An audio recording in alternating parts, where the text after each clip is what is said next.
Abangers ng madlang people sa guesting ng phenomenal box office star na si Vice Ganda sa longest running gag show sa bansa, ang Bubble Gang.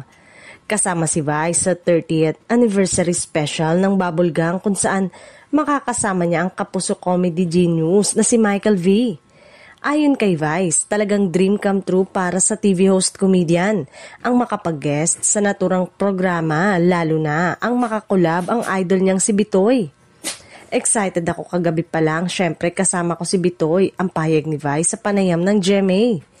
Say pa ng It's Showtime host, malaki ang impact ng Bubble Gang sa comedy kasi iba't ibang uri ng comedy yung pinapakita dito. So maraming matututo na komedyante sa pamamaraan ng pagpapatawa, so lahat yon makikita sa Bubble Gang. Tsaka yung sinasabi ko nga, kapag komedyante ka, magkukumpleto ng pagiging komedyante mo kapag nakapag-Bubble Gang ka na. Ang chika pa ni Vice Ganda. Hirit naman ni Bitoy kay Vice, ang galing-galing mong magsalita bukod sa ang kabogable star. Mapapanood din sa anniversary special ng gag show ni na Ai de las Alas, Gillan Ward, Sneer at ang nagbabalik na kababol na si Ogie Alcacid.